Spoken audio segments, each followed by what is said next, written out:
पृथक निर्वाचक मंडल एक ऐसा कानून था जिससे भारत के सारे दलितों की जो दिशा और दशा है वो पूरी तरीके से वो हिंदू से गांधी का कहना था कि जो दलित हैं वो हिंदू धर्म के समाज को लेकर उन हिंदुओं से थोड़ा दूरी बना लेंगे ताकि हम छुआछूत और जाति प्रथा जैसे बाबा साहब ने पृथक निर्वाचक मंडल को छोड़ा और महात्मा गांधी ने अपने आमरण अनशन को तोड़ना पैक्ट करते हैं और अस्थायी रूप से भारतीय संविधान में हिंदुओं का जो वर्ण व्यवस्था था वो पुनः विस्तार माध्यम से जो दलित वर्ग थे वो ऊंची जाति के हिंदुओं के लिए एक राजनीति का ब्राह्मणवादी समाज का शिकार होने के लिए छोड़ दिया। नमस्कार दोस्तों, स्वागत है आपका एक न्यू वीडियो में। आज की वीडियो का टॉपिक है 1932 का पूना पैक्ट। आज की वीडियो में हम डिस्कस करेंगे कि 1932 के पूना पैक्ट में क्या हुआ था, डॉक्टर भीमराव अंबेडकर और गांधी जी के बीच क्या समझौता हुआ था और डॉक्टर भीमराव अंबेडकर यानी बाबा साहब क्यों पृथक निर्वाचक मंडल की मांग कर रहे थे, आरक्षण की मांग नहीं कर रहे थे, लेकिन गांधी जी के जिद के आगे बाबा साहेब अंबेडकर को झुकना पड़ा और पृथक निर्वाचक मंडल को छोड़ देते हैं। कितना पावरफुल था पृथक निर्वाचक मंडल, उसके बारे में हम बात करेंगे। वैसे तो ये जो मैं वीडियो बना रहा हूँ, मैं एक आरक्षण का वीडियो बना रहा हूँ। उस आरक्षण के वीडियो में ये एक टॉपिक है पूना पैक्ट, जो कि मैं अपने आरक्षण वाले वीडियो में बताऊंगा। वो वीडियो आप लोग देखिएगा जाके। मैं उस आरक्षण के हिस्ट्री वाले वीडियो का लिंक इसी वीडियो के डिस्क्रिप्शन बॉक्स में दे दूंगा, आप जाकर वहां देखिएगा। तो चलिए अब आते हैं अपने मेन टॉपिक पे। अब बात करते हैं 1932 का पूना पैक्ट क्या था।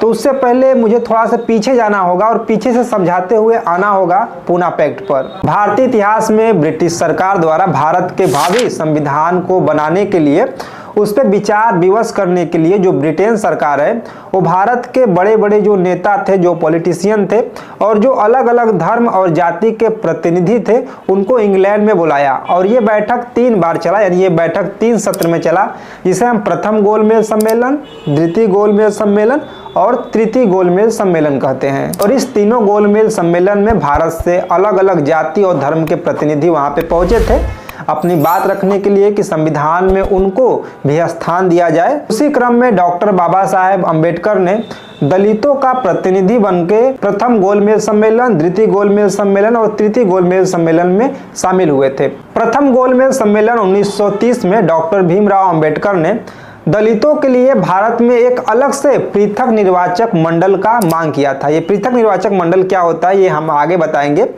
पृथक निर्वाचक मंडल एक ऐसा कानून था जिससे भारत के सारे दलितों की जो दिशा और दशा है वो पूरी तरीके से बदल देती। राजनीति में दलितों का एक अच्छा खासा हिस्सेदारी होता है, एक बहुत मजबूती से वो राजनीति में खड़े होते हैं। लेकिन इसमें छोटा सा एक माइनर ये प्रॉब्लम था कि जो दलित थे वो हिंदू से अलग हो जाते, या यूं कहें कि वो हिंदू से थोड़ा दूरी बना लेते हैं। ये पृथक निर्वाचक मंडल क्या था?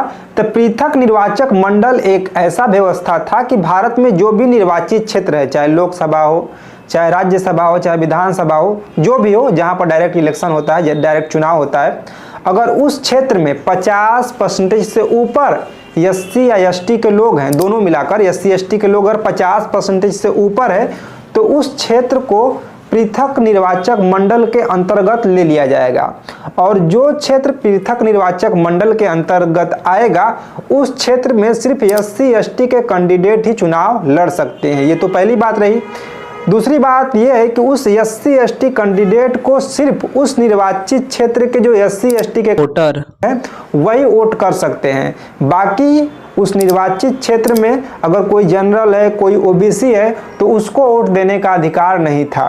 और दूसरी ओर वो निर्वाचित क्षेत्र जहां पर एससी एसटी की जो जनसंख्या है वो 50% से कम है, उस क्षेत्र में एससी एसटी के कैंडिडेट भी खड़ा हो सकते हैं, ओबीसी के भी हो सकते हैं, जनरल के भी हो सकते हैं। और जो एससी एसटी के लोग हैं वो भी अपने मन के अनुसार किसी को भी वोट कर सकते हैं, किसी को भी चुन सकते हैं। पृथक निर्वाचक मंडल लागू होने पर एक तरीके से दलितों को 2 वोटों का अधिकार मिल जाता। पृथक निर्वाचक मंडल का बात तो बाबा साहेब अंबेडकर 1930 के प्रथम गोलमेज सम्मेलन में करते हैं, लेकिन द्वितीय गोलमेज सम्मेलन 1931 में जो उस समय ब्रिटिश के प्रधानमंत्री थे मैकडोनाल्ड, इन्होंने बाबा साहब के इस पृथक निर्वाचक मंडल को स्वीकार कर लिया और दलितों के लिए 2 वोटों का अधिकार दे दिया। एक वोट से जो दलित हैं वो अपना प्रतिनिधि SC/ST कैटेगरी का चुनेंगे और दूसरे वोट से वो नॉन दलित या जो ब्राह्मण है या जो और जो लोग हैं एंग्लो इंडियन है, जो भारतीय ईसाई है, जो मुस्लिम है, उन लोगों को चुनेंगे। जब गांधी जी को इस बात का पता चला कि द्वितीय गोलमेज सम्मेलन में अंग्रेजों ने डॉक्टर भीमराव अंबेडकर के बातों को मानते हुए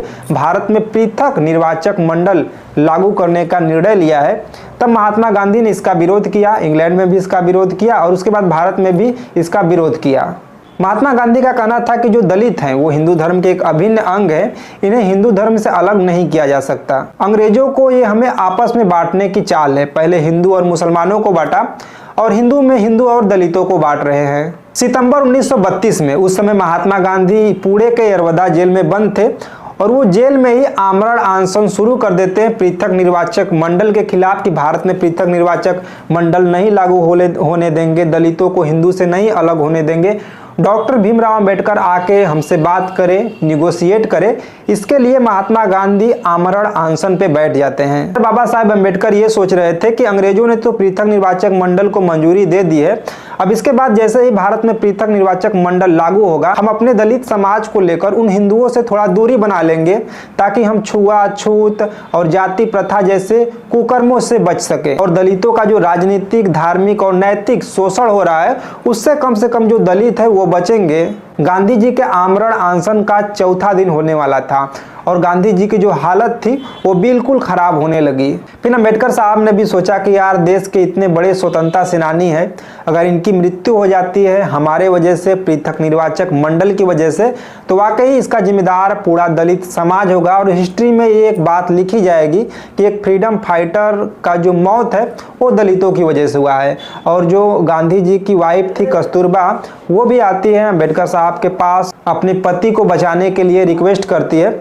उसके बाद बाबा साहब सोचते हैं कि चलो निगोशिएट ही कर लेते हैं। उसके बाद 24 सितंबर 1932 को शाम करीब 4 बजे बाबा साहेब अंबेडकर, मदन मोहन मालवीय और कुछ नेता थे, गांधी जी के जो लड़के थे देवदास गांधी वो भी थे, ये सारे लोग पुणे यानी कि पुणे के यरवदा जेल में जाते हैं, गांधी जी से मिलते हैं और पहले बाबा साहब बोलते हैं कि आप पानी वानी पी लीजिए, कुछ खा लीजिए, उसके बाद हम बात करते हैं। पृथक निर्वाचक मंडल को हम नहीं लेंगे, उसको हम छोड़ देते हैं, लेकिन एक बीच का रास्ता निकालते हैं। और उसी समय बाबा साहेब ने पृथक निर्वाचक मंडल को छोड़ा और महात्मा गांधी ने अपने आमरण अनशन को तोड़ा और ये दोनों लोग एक बीच का रास्ता निकाले, एक समझौता किए जिसे हम पूना पैक्ट कहते हैं। और इस पूना पैक्ट पर डॉक्टर भीमराव अंबेडकर साइन किए और गांधी जी की तरफ से उनके जो बेटे थे देवदास गांधी वो साइन किए। दरअसल बाबा साहेब नहीं चाहते थे कि ये पूना पैक्ट हो, दलितों को आरक्षण मिले, वो तो पृथक निर्वाचक मंडल चाहते थे, लेकिन क्या करें, एक मजबूरी थी, एक उनके ऊपर दबाव था, प्रेशर था, जिसके वजह से वो पृथक निर्वाचक मंडल को छोड़ दिए। आइए बात करते हैं कि पृथक निर्वाचक मंडल को छोड़ने के बाद बाबा साहब क्या मांग किए थे, क्या मिला था। और दरअसल पृथक निर्वाचक मंडल छोड़ने के बाद ये जो आरक्षण है वो मिला था। इस समझौते के तहत जो विधानमंडल में सीटें थी वो 71 से बढ़ाकर 147 कर दिया गया। जैसे कि बंगाल में 30 सीट हुआ आरक्षित, उसके बाद मद्रास में भी 30 सीट और मध्य प्रदेश में और संयुक्त प्रांत में 20-20 सीट, बिहार और उड़ीसा में 18 सीट, मुंबई और सिंध में 15 सीट और पंजाब में 8 सीट।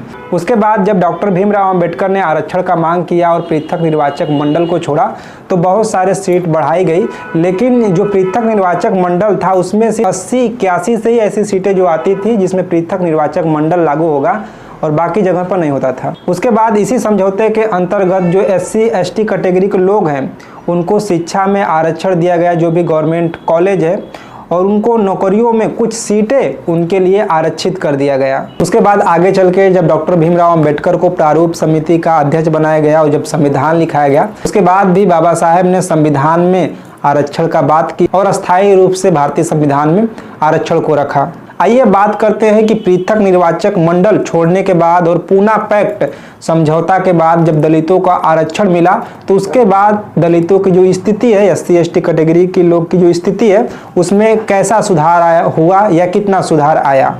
पूना पैक्ट के बाद हिंदुओं का जो वर्ण व्यवस्था था वो पुनः विस्थापित हो गया और जो गांधी जी थे वो वर्ण व्यवस्था के सपोर्ट में थे और दलितों को ऊपर दोबारा छुआछूत, घृणा और बहुत सारी चीजें जो है वो आज भी होती है, आज के भी समाज में देखा जाता है।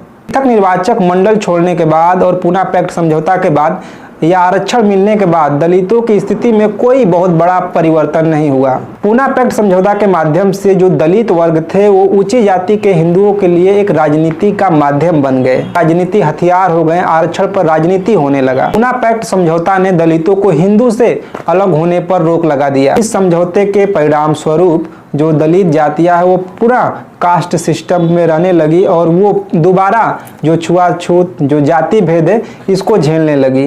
पूना पैक्ट समझौता के बाद जो महात्मा गांधी हैं वो दलितों को राजनीतिक, आर्थिक और वैचारिक रूप से पूरी तरीके से पीछे ढकेल दिया। गांधी जी ने दलितों को ब्राह्मणवादी समाज का शिकार होने के लिए छोड़ दिया। डॉक्टर अम्बेडकर साहब पूना पैक्ट नहीं चाहते थे, वो तो चाहते थे पृथक निर्वाचक मंडल।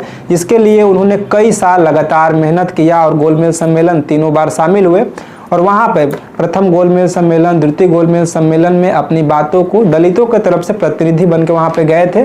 तो चाहते थे कि दलितों के लिए एक अलग पृथक निर्वाचक मंडल हो, लेकिन पूना पैक्ट समझौता के बाद जो पृथक निर्वाचक मंडल का सपना था उनका टूट जाता है।